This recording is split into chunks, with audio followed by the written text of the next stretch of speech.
করের সুরক্ষা করার দায়িত্ব আমার উপর ছিল, যা পালন করতে আমি অসফল হলাম। আর সমস্ত গোকুলবাসীকে আমার এই অসফলতার জন্য শাস্তি পেতে হচ্ছে। আমাকে ক্ষমা করে দেবেন। ক্ষমা চাইবেন না নন্দমশাই। করের সামগ্রীর সুরক্ষার জন্য আপনি অনেক চেষ্টা করেছেন, তারপরেও যদি চুরি হয়ে গিয়ে থাকে সেখানে তো আপনার কোনো দোষ নেই। ধন্যবাদ, আমি আপনাদের কাছে কৃতজ্ঞ। শীঘ্রই সবাই বাড়ি চলুন, আর বাড়িতে যা কিছু অবশিষ্ট আছে সবকিছু একত্রিত করে নিয়ে আসি। চলুন।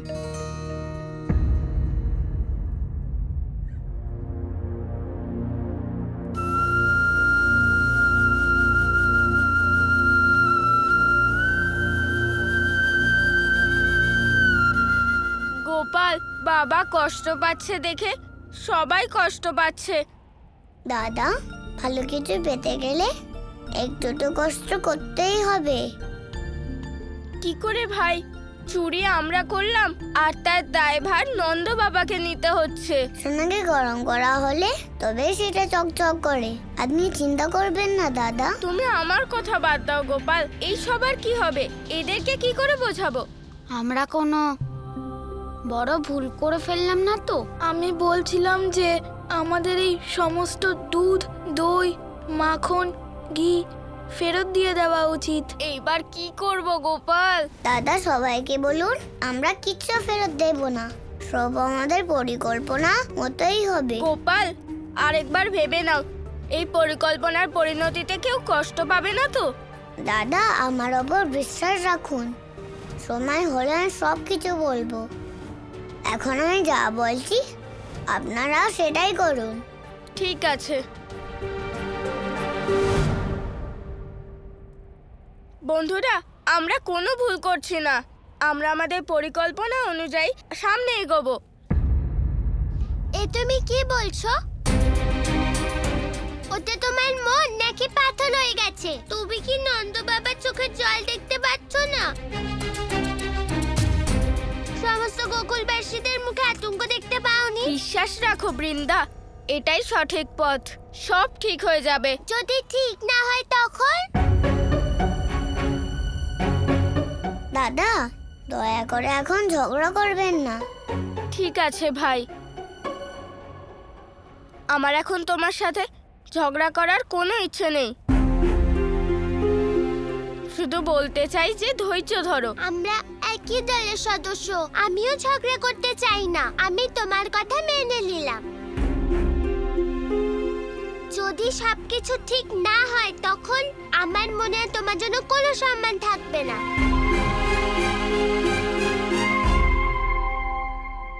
চলো এই সমস্ত হ্যারি কোথাও লুকিয়ে রাখি। কিন্তু বৃন্দা, আমি বলছি যে কিচ্ছু বলতে হবে না, হাড়িগুলো ওঠাও আর চলো। ভাই, এবার বিষয়টা কিন্তু সম্মানের। দাদা, বৃন্দাই বা আপনাকে কত সম্মান করে। গোপাল,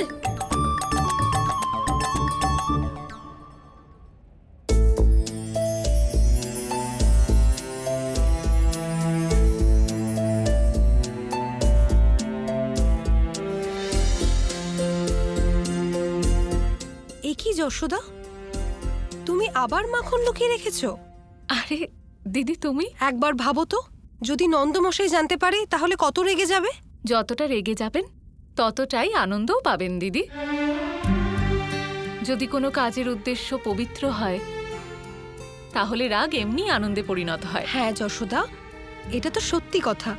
কিন্তু দিদি, গোপালের জন্মের আগে থেকেই আমি প্রত্যেক সপ্তাহে গোকুলের গুরুকুলের বাচ্চাদের জন্য এক হাঁড়ি মাখন আগে থেকেই রেখে দিতাম।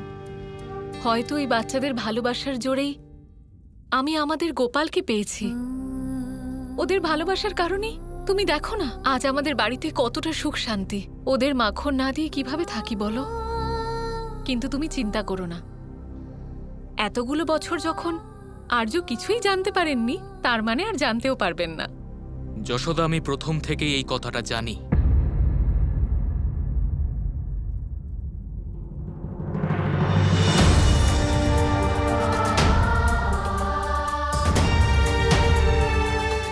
কি? কোন কথা আর্য? ও হ্যাঁ, আমি মাঝে সাঝে গুরুকুলের বাচ্চাদের মাখন দিতে যাই, কিন্তু কিন্তু আজকাল তো মাখন থাকেই না, আর সমস্ত মাখন তো কর দিতেই চলে যায়।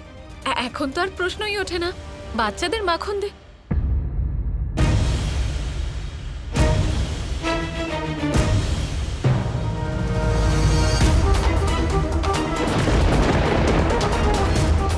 এটা সত্য যে তুমি গুরুকুলের বাচ্চাদের জন্য এই মাখন লুকিয়ে রাখতে, না ওটা কখনো লুকোনো ছিল আর না লুকিয়ে থাকবে।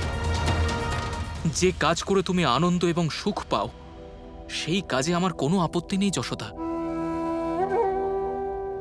কিন্তু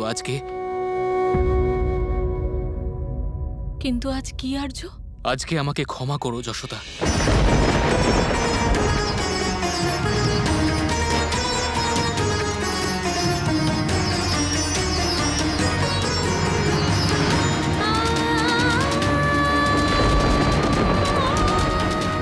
এইবার তুমি আর গুরুকুলের বাচ্চাদের জন্য মাখন রাখতে পারবে না। কেন আর্য? কারণ কংসকে কর দেওয়ার জন্য যা দুধ, ঘি, মাখন আমরা বাঁচিয়ে রেখেছিলাম সেই সব চুরি হয়ে গেছে।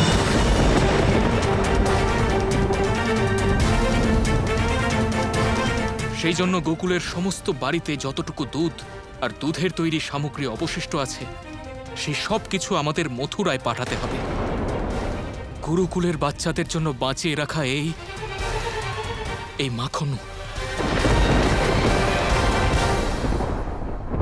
না,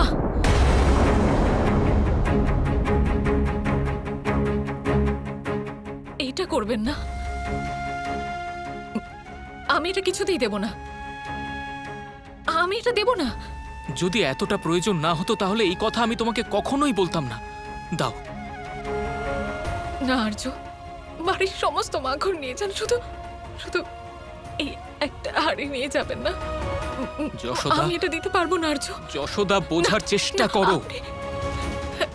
এটা আমি গুরুকুলের বাচ্চাদের দেব। আপনি যশোদা, দাও। গুরুকুলের বাচ্চারা কি খাবে আর্য? আমাদের গোপাল কি খাবে আর্য? আর্য,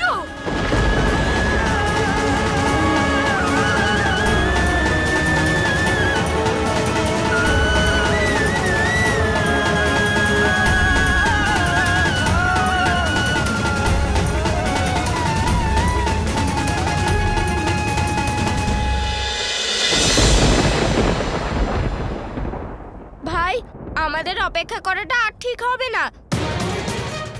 সবাইকে বলে দেওয়া উচিত যে আমরাই মাখন চুরি করেছি। আমি মায়ের চোখের জল আর দেখতে পাচ্ছি না।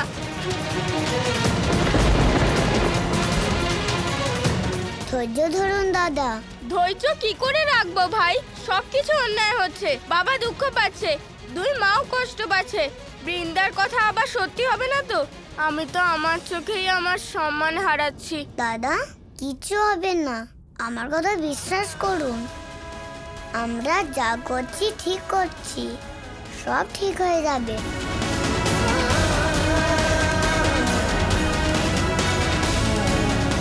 মা, বাবা, আমি জানি যে আমার জন্য তোমরা আর সমস্ত গোকুলবাসী কষ্ট পাচ্ছে, কিন্তু সবার ভালোর জন্যই আমি এসব করছি। তোমরা আমার জন্য কষ্ট পাচ্ছ, সেই জন্য আমাকে ক্ষমা করে দিও।